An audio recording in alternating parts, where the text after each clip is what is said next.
education side of things with the Oromia-Ethiopia Association and the OLF. And we hit a landmine.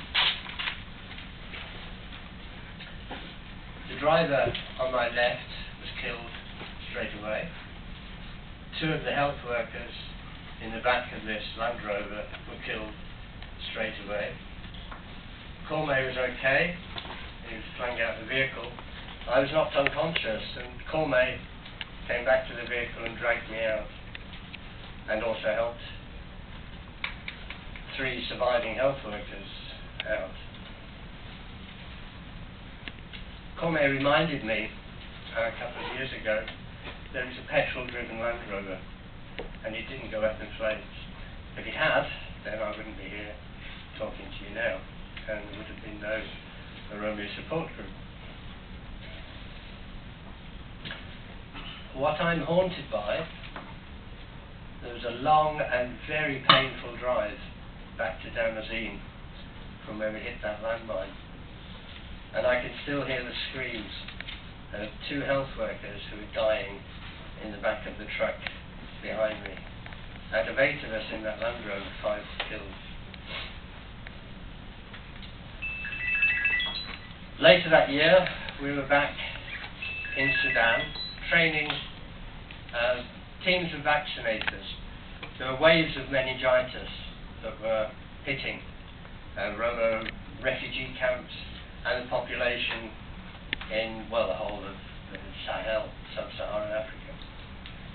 And we saw lots of people affected with meningitis in Yobus the year before. We managed, luckily, not to lose anybody. But there was an obvious need to have a vaccination campaign against meningitis. And we did this. We organised 3 vaccination teams entering from Sudan, and we vaccinated about 120,000 people in the areas of Wolaga that were controlled by the OLF.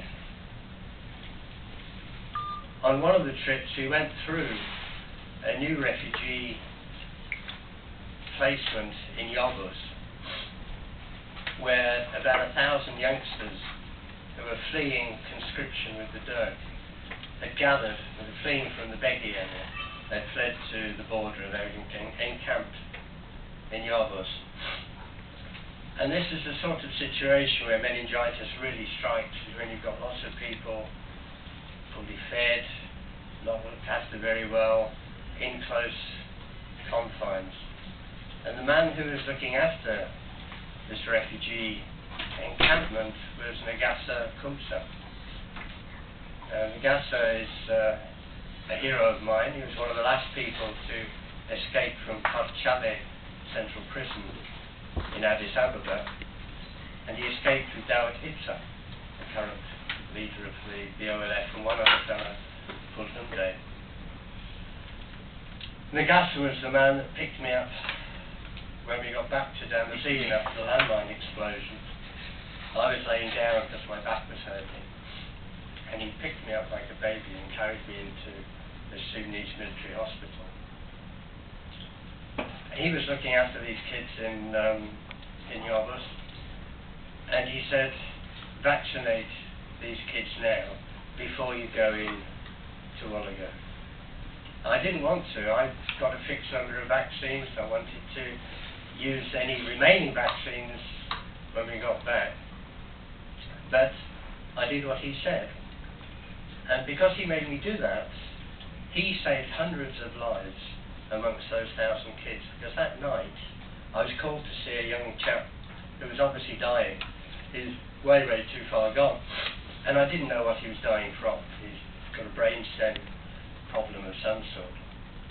But he was coning. His brain had got edematous because of meningitis in retrospect. And when we returned to Yobus, we found that 2 or 3 other kids died of meningitis in that time. If we hadn't vaccinated them, if Nagasa hadn't told me to do that, then we would have lost hundreds of kids in that camp. The reason I'm mentioning this is that Nagasa was a terrific person. He was a huge, athletically built fellow.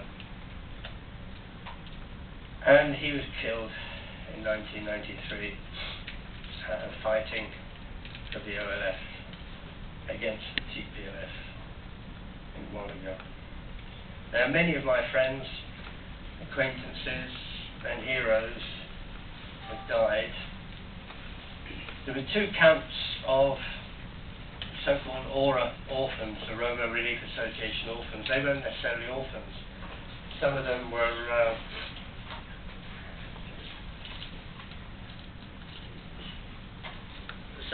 the children of fighters who were part of the struggle, and some were not.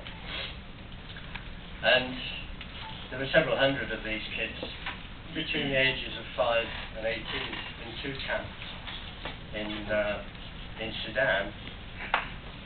And at the time of the change in 1992, the TPLF attacked those groups of kids, and we know that about 160 of them were shot.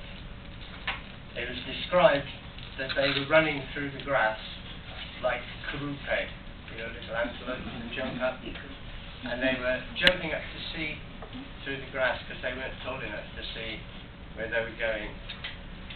They found about 160 bodies of these kids that were shot by the TPLF.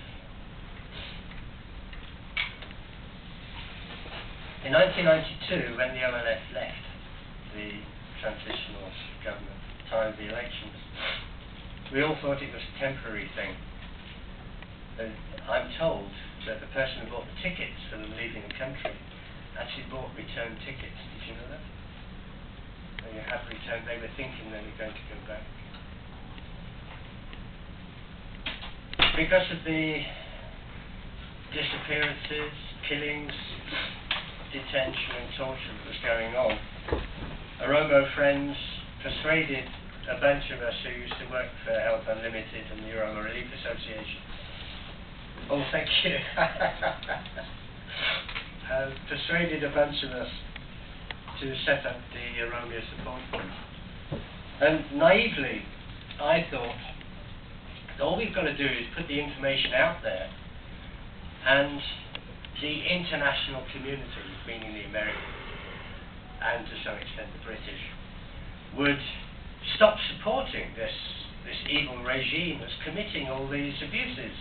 I thought that nobody can possibly, if they know what's going on here, they won't support these evil people. And, well, many of you here are much wiser than me, and could have told me very different. And it's part of my journey of learning that I'm talking to you about today. I began to learn how unconcerned the international community was when people like Asaf Amaru, the boss of the Ethiopian Teachers Association, vice chairman of the Ethiopian Human Rights Council, was shot dead on the streets of Addis Ababa, surrounded by TPLF security people, backed up with British donated Land Rovers. 1 year later, Ebisa Adunya, famous Oromo singer, it's great if you've seen him on DVD or video. He was shot in his house with his friend Tanawesa in August 1996, and British donated Land Rovers were used to take the bodies away in Addis Ababa.